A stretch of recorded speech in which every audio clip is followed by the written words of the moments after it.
Howdy, this is Hunter from Crypto 101. Today we're going to be talking about the volume profile, digging a bit deeper, looking at some theory and examples.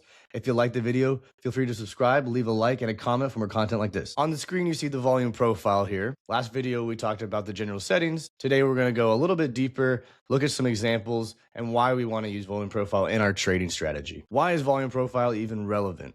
Well, price alone is just an advertising mechanism, and volume allows us to see the transaction record. If you can recall from Statistics 101, our bell curve, or in other words, our normal distribution. Imagine we have a mean where most of the volume transacted. We have one standard deviation to the left and one standard deviation to the right. 68 to 70% of all price outcomes should be within this zone. And that is what our volume profile is. It is a depiction of that mechanism. So another way to look at it, by glancing at the screen of the volume profile we have now, is that these bands, the orange bands, are our value area lines, the top one being the value area high, the bottom one being the value area low. In the middle there, we have the point of control, which is the most amount of volume in this range. And you can imagine that if this is where most of the volume transacted, then that is quote unquote fair value. And that anything away from that is either getting cheaper or more expensive. So we can use this value area high line as maybe price is a little bit more expensive. And when price is down by the value area low, well, maybe it is a bit more cheap. On the screen here, we have really the 5 most important levels related to volume profile. We have the HVM, which is our high volume node. We have the LVM, which is our low volume node. We have the VAH, which is our value area high, POC, point of control, VAL, value area low. Now, each of these levels play an important role. Our high volume node is our cluster of volume that is most pronounced. Our low volume node is areas of very thin volume, which are used as either entry triggers, as seen right here, or could be rejection spots. Our point of control is just going to be another high volume node, but it is going to be where most of the volume transacted. So essentially the highest of high volume nodes. And then our value area low, which is the opposite of the value area high, at the bottom of the distribution. Now we can look at different time frames and different ways the volume profile could be used. For instance, we could use the fixed range on a previous day's candle. So I am going to take this rectangle and highlight over a specific day. This is Bitcoin, April 12th.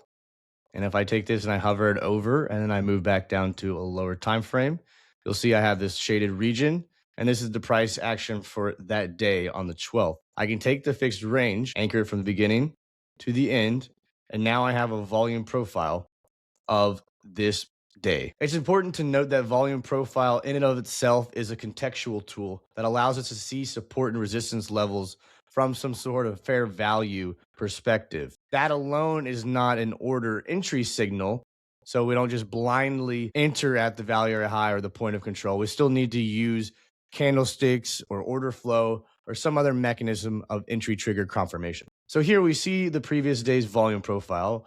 What do we notice as price continue to transact after that day? Well, we see that we opened up within this value area for the previous day. Price actually moved all the way down to the previous day's value area low right here. Where do we bottom? We bottomed right there. It hesitated at the point of control, moved up to the other side of the range, actually retested the point of control, and then finally broke out, and then actually retested the value area high, or just a bit above it, but in this high value node. And then that allowed it to start moving up. We can also look at the volume profile from a previous week perspective. So we can do the same thing, take a rectangle, take it over the previous week, move it over. I'm on the weekly time frame here. Go down to a lower time frame, and now we have the whole previous week shaded. We can take our fixed range volume profile, anchor it from the beginning to the end, and now we have the volume profile for all of the previous week. What can we tell from the previous week's volume profile? Well, here's the beginning of this week. This week, we opened within the value area. We come up towards the point of control. We hesitate here and then sharply boost above it, come back down, actually retest the point of control, move up into the value area high in this high volume node, and then sharply move out of it.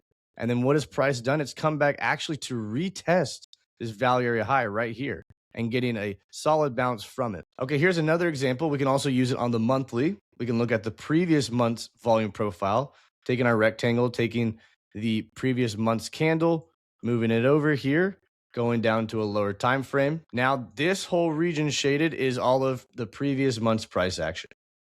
We can take our fixed range volume profile tool from around the beginning of the month to the end of the month.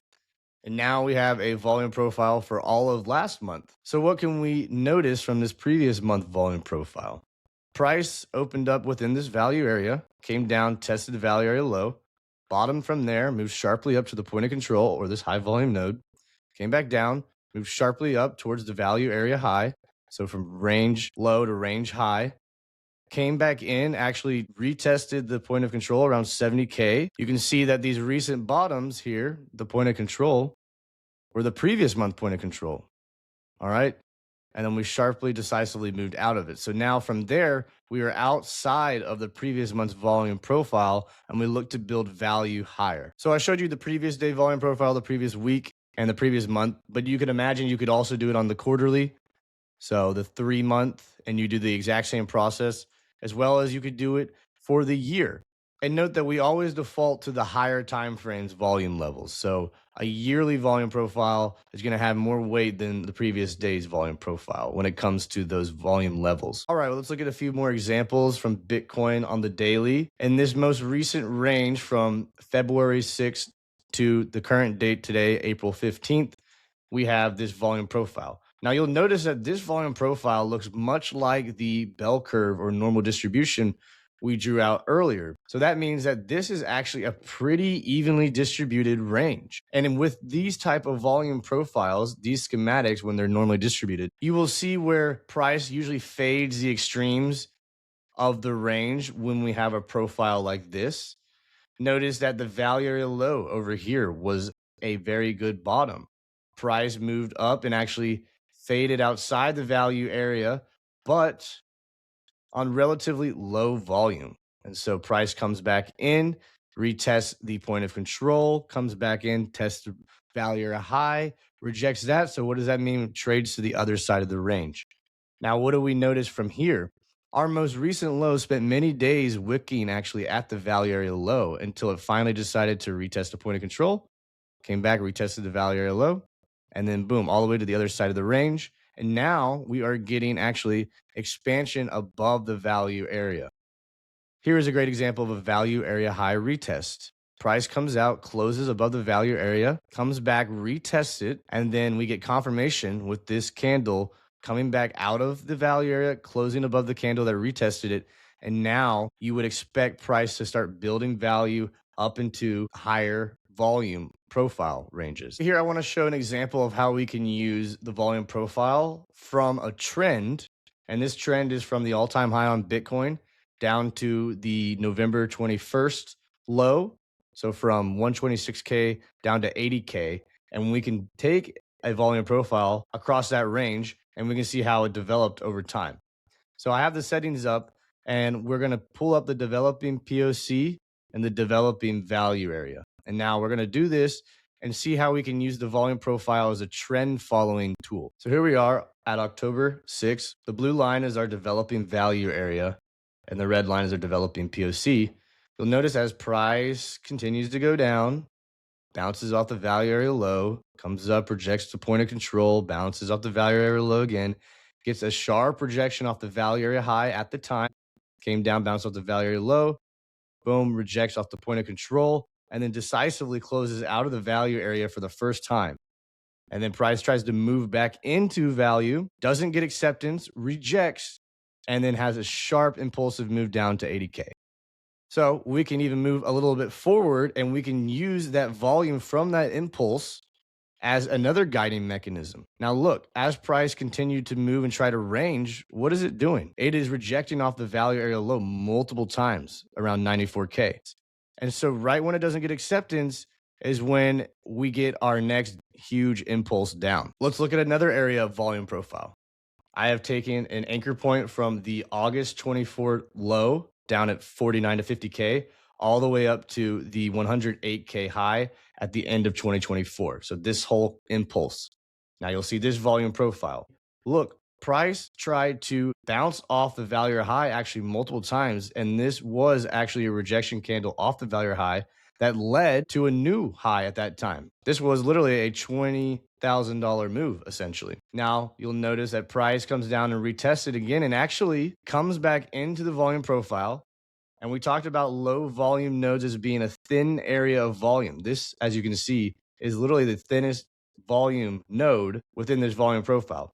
What does price do? It comes down, sharply rejects right out of that node, wicks into it around 78 to 80K, all the way back up to 96K. So there you can see how a low volume node could be an entry trigger spot. Because low volume nodes are areas of thin volume, you can likely expect a fast decision around them. Either price rejects real quickly or it moves real quickly through it. Let's look at one more example on the high time frame. This whole shaded region is 2024's volume profile. You'll notice that in 2025, actually the low was the value area high rejection up into new highs. And then now we are seeing possible acceptance back into the range. And as price gets acceptance back into the value area, our next line of defense is the point of control. And we can see that we've actually been ranging between the value area high and the point of control. So a very strong signal would be getting acceptance back above the value area high, which would be a rejection of this value area. And we'd look to build value higher. Now, a continued rejection here would lead us to trade all the way to the other side of the range within this volume profile.